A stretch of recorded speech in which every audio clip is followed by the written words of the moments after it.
സമരം തുടർന്ന് ആശാ വർക്കർമാർ 12ാം ദിവസത്തിൽ സമരം എത്തി നിൽക്കുമ്പോഴും ഉന്നയിച്ച പ്രധാന ആവശ്യങ്ങളിൽ സർക്കാർ മറുപടി നൽകിയിട്ടില്ല. ആവശ്യങ്ങൾ അംഗീകരിക്കുന്ന വരെ പ്രതിഷേധം തുടരാനാണ് തീരുമാനം. വിവരങ്ങളുമായി സൂര്യ ഗായത്രി ചേരുന്നു. സൂര്യ, പല ആവശ്യങ്ങൾക്കും മറുപടി പോലും ലഭിച്ചിട്ടില്ല. അതേസമയത്താണിപ്പോൾ കഴിഞ്ഞ ദിവസം പ്രതിപക്ഷ നേതാവ് പറഞ്ഞതുപോലെ ആശാ വർക്കർമാരെ പരിഗണിക്കാത്തവരാണ് PSC ചെയർമാനും അതേപോലെ സർക്കാർ ഉദ്യോഗസ്ഥർക്കുമൊക്കെ ശമ്പള വർധനവ് കൂട്ടാൻ ഇരിക്കുന്നത് എന്നുള്ള കാര്യം ഏറെ പ്രസക്തമാണ്. എങ്ങനെയാണ് ഇനിയിപ്പോൾ ഇവരുടെ സമരം മുന്നോട്ട് പോവുക? എപ്പോഴൊക്കെ ഒരു പ്രതികരണം സർക്കാരിന്റെ ഭാഗത്തു നിന്നെങ്കിലും ഉണ്ടാകും? കാളിദാസ്, സംസ്ഥാനത്തെ ആശാ വർക്കർമാരുടെ സമരം അത് 12ാം ദിവസം എത്തി നിൽക്കുമ്പോൾ കൃത്യമായിട്ടുള്ളൊരു നിലപാട് അറിയിക്കൽ കൂടിയാണ് എന്ന കാര്യത്തിൽ യാതൊരുവിധ സംശയവുമില്ല. തുടക്കം മുതൽ തന്നെ പലതരത്തിലുള്ള അനുനയ ചർച്ചകൾക്ക് വേണ്ടി ആശാ വർക്കർമാരെ വിളിച്ചിട്ടുണ്ടായിരുന്നു. ആദ്യം തന്നെ ആരോഗ്യ വകുപ്പ് മന്ത്രി ചർച്ചയ്ക്ക് വിളിച്ചിട്ടുണ്ടായിരുന്നു. പക്ഷേ അവർ ഉന്നയിച്ച ആവശ്യങ്ങളൊന്നും തന്നെ ചർച്ചയിൽ അംഗീകരിക്കപ്പെട്ടിട്ടുണ്ടായിരുന്നില്ല. തുടർന്ന് വീണ്ടും അവർ സമരം തുടർന്നു. അതിനിടയിൽ തന്നെ ലഭിക്കാനുള്ള ഓണറേറിയത്തിന്റെ 2 മാസത്തേക്കുള്ള ഓണറേറിയം അവർക്ക് നൽകുന്ന ഒരു പ്രഖ്യാപനമുണ്ടായി. പക്ഷേ അതിലും സമരം പിൻവാങ്ങി തിരിച്ചു പോകാൻ ആശാവർക്കർമാർ തയ്യാറായിരുന്നില്ല. എന്തൊക്കെ ആവശ്യങ്ങളാണോ അവർ ഉന്നയിച്ചിട്ടുണ്ടായിരുന്നത് ആ ആവശ്യങ്ങളൊക്കെ തന്നെ സർക്കാർ പരിഗണിക്കുന്നത് വരെ, അല്ലെങ്കിൽ രേഖാപരമായിട്ട് ആ ആവശ്യങ്ങളിലൊക്കെ തന്നെ സർക്കാരിന്റെ ഭാഗത്തു നിന്നൊരു അംഗീകാരം ലഭിക്കുന്നത് വരെ സമരം തുടരുമെന്ന ഉറച്ച നിലപാടാണ് ആശാവർക്കർമാർ എടുത്തിട്ടുണ്ടായിരുന്നത്. ഇന്നലെ ഇപ്പോൾ ഒരു മഹാസംഗമം നടത്തി എന്താണ് ആശാവർക്കർമാരുടെ സമരത്തിന്റെ ശക്തി, പ്രതിഷേധത്തിന്റെ ശക്തി എന്നത് അവർ തെളിയിക്കുകയും ചെയ്തിട്ടുണ്ടായിരുന്നതാണ്. ഇന്ന് മുതൽ അനിശ്ചിതകാല പണിമുടക്കിലേക്ക് പോകാനാണ് ആശാവർക്കർമാർ തീരുമാനിച്ചിരിക്കുന്നത്. ഈ ആശമാരുടെ ഓണറേറിയം 21,000 രൂപയാക്കി ഉയർത്തുക, അതുപോലെ തന്നെ വിരമിക്കൽ ആനുകൂല്യം 5 ലക്ഷം രൂപ നൽകുക തുടങ്ങിയ ആവശ്യങ്ങൾ, അത് ഓണറേറിയത്തിൽ നിലനിൽക്കുന്ന മാനദണ്ഡങ്ങൾ പിൻവലിക്കുക തുടങ്ങിയ ആവശ്യങ്ങളൊക്കെ തന്നെ അംഗീകരിക്കുന്നത് വരെ സമരം തുടരാൻ തന്നെയാണ് തീരുമാനം. വരും ദിവസങ്ങളിൽ സമരം കൂടുതൽ ശക്തമാക്കാൻ തന്നെയാണ് തീരുമാനം, അല്ലേ? തീർച്ചയായിട്ടും. നമ്മൾ ഇന്നലെ മുതൽ അനിശ്ചിതകാല പണിമുടക്ക് പ്രഖ്യാപിച്ചേക്കാണ്. ഇനി സമരം സെറ്റിൽ ചെയ്യുന്നവരെ ആശാവർക്കർമാർ ഒരു തരം സേവനവും ചെയ്തു കൊടുക്കുന്നതല്ല. ഇന്നലെ ഇപ്പോൾ വലിയ മഹാസംഗമം നടത്തി ഭരണശില കേന്ദ്രത്തിനെ തന്നെ ഞെട്ടിക്കുന്ന തരത്തിലുള്ള പ്രകടനമൊക്കെ നടത്തിയിട്ടുണ്ടായിരുന്നു. അപ്പോൾ ആ ആശാ വർക്കർമാരൊക്കെ തന്നെ ഇനിയുള്ള പ്രതിഷേധത്തിലും ഒപ്പം ഉണ്ടാകുമോ? തീർച്ചയായിട്ടും. അവർ തിരിച്ചു പോയിരിക്കുന്നത് അവർ മെഡിക്കൽ ഓഫീസർമാർക്ക് പണിമുടക്ക് നോട്ടീസ് കൊടുക്കുന്നതിന് വേണ്ടിയിട്ടാണ്. അവരെല്ലാവരും തിരിച്ചു വരും. സമരം നടത്തിയിട്ട് ഇതിനിടയ്ക്ക്, അതായത് ഇന്നലെയൊക്കെ തന്നെ എന്തെങ്കിലും ഒരു മറുപടി ഉദ്യോഗസ്ഥരുടെ ഭാഗത്തുനിന്നോ സർക്കാരിന്റെ ഭാഗത്തുനിന്നോ ഒക്കെ ലഭിച്ചിട്ടുണ്ടോ? ഇല്ല. നമ്മള് 15ാം തീയതി മിനിസ്റ്റർ ഒരു ചർച്ച വിളിച്ചിരുന്നു. പക്ഷെ അത് ചർച്ചയായിരുന്നില്ല. നമ്മൾ സമരത്തിൽ നിന്നും പിന്മാറണമെന്ന് ആവശ്യപ്പെടാൻ വേണ്ടിയിട്ടാണ് വിളിച്ചത്.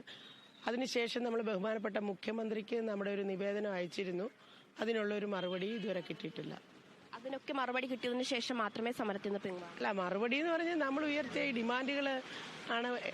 അത് നേടിയെടുത്തിട്ട് ഞങ്ങൾ ഇവിടുന്ന് പോകത്തുള്ളൂ. എല്ലാ ഡിമാൻഡുകളും അതെ, അങ്ങനെ തീരുമാനിച്ചാണ് വന്നത്. ആ തീരുമാനത്തിൽ തന്നെയാണ് ഇപ്പോൾ നിൽക്കുന്നത്. ആ തീരുമാനം നേടിയെടുത്തോണ്ട് ഞങ്ങൾ പോകത്തുള്ളൂ. അതായത് ഉറച്ച തീരുമാനമാണ്. അവർ ആദ്യം മുതൽ തന്നെ ഉന്നയിക്കുന്ന ചില ആവശ്യങ്ങളുണ്ട്. കേവലം 232 രൂപയാണ് പ്രതിദിനം ആശാ വർക്കർമാർക്ക് ലഭിക്കുന്നത്. ആ 232 രൂപ പോലും 3 മാസം മുടങ്ങുന്ന ഒരു സാഹചര്യം ഉണ്ടായതിന് ശേഷമാണ് അവർ പ്രത്യക്ഷ സമരത്തിലേക്ക് ഇറങ്ങിയിട്ടുണ്ടായിരുന്നത്. അതിന് ഇടയിലും അവരുടെ ആവശ്യങ്ങൾ അംഗീകരിക്കുന്ന യാതൊരുവിധ നിലപാടും സർക്കാർ സ്വീകരിച്ചില്ല എന്നുള്ളതാണ്. ധനവകുപ്പ് മന്ത്രിയുടെ നിലപാട് എന്താണെന്ന് നമ്മൾ കേട്ടിട്ടുണ്ടായിരുന്നതാണ്. അവരുടെ സമരത്തെ പൂർണ്ണമായിട്ടും തള്ളിപ്പറഞ്ഞുകൊണ്ടാണ് ധനമന്ത്രി KN ബാലഗോപാൽ രംഗത്തെത്തിയിട്ടുണ്ടായിരുന്നത്. രാഷ്ട്രീയ പ്രേരിതമാണ് അവരുടെ സമരം, ആരൊക്കെ ഉന്തി വിട്ടതാണ് എന്നുള്ള പ്രതികരണമാണ് ധനവകുപ്പിന്റെ ഭാഗത്തുനിന്നുണ്ടായത്. അതായത് ഈ ആശാ വർക്കർമാർ ഉൾപ്പെടെ അവരുടെ ആവശ്യങ്ങൾ എന്താണ്, അവർക്ക് ഈ ഓണറേറിയം വർദ്ധിപ്പിക്കണം തുടങ്ങിയ ആവശ്യങ്ങളൊക്കെ തന്നെ പറയുമ്പോഴും സാമ്പത്തിക പ്രതിസന്ധി എന്നുള്ള ഒരു മറുപടിയാണ് സർക്കാരിന്റെ ഭാഗത്തുനിന്ന് ലഭിക്കുന്നത്. കടുത്ത സാമ്പത്തിക പ്രതിസന്ധി നേരിടുന്നുണ്ട്. ഇപ്പോൾ ഓണറേറിയം വർദ്ധിപ്പിക്കാൻ കഴിയില്ല. ആരോഗ്യമന്ത്രിയുടെ ഭാഷയിലാണെങ്കിൽ ഏറ്റവും അധികം ഈ ഓണറേറിയം ലഭിക്കുന്നത് കേരളത്തിലെ ആശാ വർക്കർമാർക്കാണ് എന്നുള്ള ഒരു നിലപാടാണ് അവർ സ്വീകരിക്കുന്നത്. പക്ഷെ അതിനിടയിലാണ് ഇന്നലെ ഇപ്പോൾ കഴിഞ്ഞ ദിവസം PSC ചെയർമാനും അംഗങ്ങൾക്കും ഒക്കെ തന്നെ ശമ്പളവും ആനുകൂല്യവും വർദ്ധിപ്പിക്കുന്ന ഒരു നിലപാട് സർക്കാരിന്റെ ഭാഗത്തുനിന്നുണ്ടായി. KV തോമസിന്റെ യാത്രാഭത്ത വർദ്ധിപ്പിക്കുന്ന, ഇരട്ടിയാക്കുന്ന നിലപാട് സർക്കാരിന്റെ ഭാഗത്തുനിന്നുണ്ടായി. അപ്പോൾ അതിനൊക്കെ സാമ്പത്തിക പ്രതിസന്ധി ഒരു കാരണമല്ല. തങ്ങൾ ആവശ്യങ്ങൾ ഉന്നയിക്കുമ്പോൾ മാത്രമാണോ സാമ്പത്തിക പ്രതിസന്ധി എന്നുള്ള ചോദ്യം കൂടി ആശാ വർക്കർമാർ ചോദിക്കുകയാണ്. സമരം തുടരുകയാണ്. ഇതാണ് അല്ല, നമുക്ക് ഇത്രയും നാൾ കഷ്ടപ്പെട്ടതിന്റെ ഒരു ഫലം നമുക്ക് നേടിയെടുക്കണമെന്നുണ്ട്. കാരണം എന്ന് വെച്ചാൽ ഇപ്പം എല്ലാവരുടെയും രോഗാവസ്ഥ അല്ലെങ്കിൽ ആരോഗ്യസ്ഥിതി വളരെ മോശമാണ്.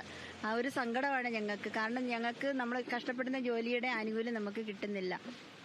ഇപ്പം തന്നെ ഒന്ന് ആലോചിച്ച് നോക്കണം, തൊഴിലുറപ്പ് തൊഴിലാളികളെ ഒരു സൈറ്റിൽ എത്ര പേരെ ഇറക്കുന്നത്? അവർക്ക് കിട്ടുന്ന വരുമാനം ഇന്ന് 400-ന് അടുത്തിട്ടുണ്ട്. അതേസമയം രാപകലില്ലാതെ ജനങ്ങളുടെ ആരോഗ്യം ഉണ്ടെങ്കിലേ ഏത് ജോലിയും ചെയ്യാൻ പറ്റുള്ളൂ. ആ ആരോഗ്യത്തിന് വേണ്ടിയിട്ട് കഷ്ടപ്പെടുന്നവരാണ് ആശാ വർക്കേഴ്സ്. അപ്പം അതിനാണ് പ്രാധാന്യം കൊടുക്കേണ്ടത്. അപ്പം ഞങ്ങൾക്ക് എന്തുകൊണ്ട് തന്നുകൂടാ? അപ്പം ഞങ്ങൾ എന്തിനാണ് ഇങ്ങനെ അവഗണിക്കുന്നത്? അത് നേടിയെടുത്തിട്ടേ അടങ്ങുള്ളൂ. ഇന്നലെയാണെങ്കിൽ ഞങ്ങളിവിടെ കിടന്നിട്ട് കയ്യിലെല്ലാം കൊതുകടി കൊണ്ട് ചൊറിഞ്ഞ് നേരം വെളുത്ത് ഞങ്ങൾ ഉറങ്ങിയിട്ടില്ല. വീട്ടിലിരിക്കുന്ന അല്ലെങ്കിൽ ഭർത്താവാണെങ്കിലും മക്കളാണെങ്കിലും അവർക്ക് സഹിക്കത്തില്ല. ഞാൻ അവരുടെ വഴക്ക് കേട്ടിട്ട് തന്നെയാണ് ഇവിടെ വന്ന് കിടക്കുന്നത്. കാരണം അത്രയ്ക്ക് ഒരുപാട് പേരുടെ കണ്ണുനീര് നമ്മുടെ മുന്നിലുണ്ട്. ആ കണ്ണുനീരിന്റെ ഫലമാണ്, അല്ലെങ്കിൽ അതാണ് നമ്മളെ പ്രേരിപ്പിക്കുന്നത് ഈ ഒരു സമരത്തിന് വേണ്ടിയിട്ട്. നിങ്ങൾ ഈ സമരം കൂടുതൽ ദിവസം കൊണ്ടുപോകുമ്പോൾ സർക്കാരിന്റെ ഭാഗത്തുനിന്ന് ഒരു അനുകൂല പ്രതികരണം ഉണ്ടാകും തന്നെയാണ് വിശ്വസിക്കുന്നത്?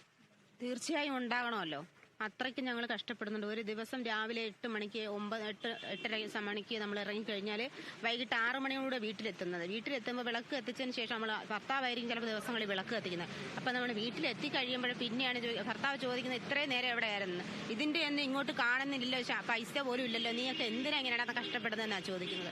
അപ്പം അത്രയ്ക്ക് നമുക്ക് മക്കളില്ലാഞ്ഞിട്ടോ ഭർത്താവില്ലാഞ്ഞിട്ടോ അല്ല, നമ്മൾ നേരം വെളുത്ത് ഈ 18 വർഷമായിട്ട് കഷ്ടപ്പെട്ടതാണ്. നമുക്ക് അതിൻ്റെ ഒരു പ്രതിഫലം ഇതുവരെയായിട്ട് ഈ സർക്കാർ നമുക്ക് തരുന്നുണ്ട്. നമ്മൾക്ക് എന്തിനു ഇവർ കണ്ണടയ്ക്കുന്നു?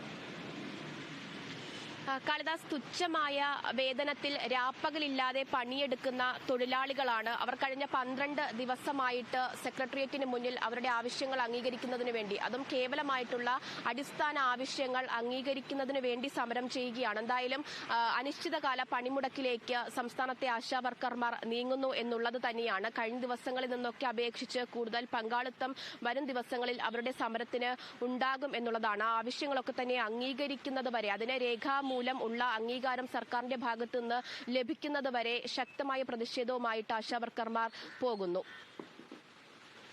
ശരി സൂര്യ, കഴിഞ്ഞ ദിവസം ആരോഗ്യമന്ത്രി പറഞ്ഞതടക്കം രാജ്യത്ത് ഏറ്റവും ഉയർന്ന ഓണറേറിയം ആശാവർക്കർമാർക്ക് നൽകുന്ന സംസ്ഥാനം കൂടിയാണ് കേരളം. പക്ഷേ എന്തുകൊണ്ട് ഓണറേറിയം കൊടുക്കുന്നില്ല എന്നുള്ള ചോദ്യം കൂടിയുണ്ട്. കോവിഡ് കാലത്ത്, കൊറോണ സമയത്ത് കേരളം മുന്നിട്ട് നിന്നിട്ടുണ്ട് എന്നുള്ളൊരു അഭിപ്രായമാണ് സർക്കാർ ഇപ്പോഴും പറയുന്നതെങ്കിൽ, ആ മുന്നിട്ട് വരാൻ ഏറ്റവും അധികം അടിത്തറ പാകിയത് ഇതേപോലെയുള്ള ആശാവർക്കർമാരുടെ സ്തുത്യർഹമായ സേവനമാണ്. അത് സർക്കാർ ഒന്ന് ഓർക്കുന്നത് നല്ലത്. നമുക്ക് ഇടവേളയ്ക്ക് ശേഷം തിരിച്ചെത്താം.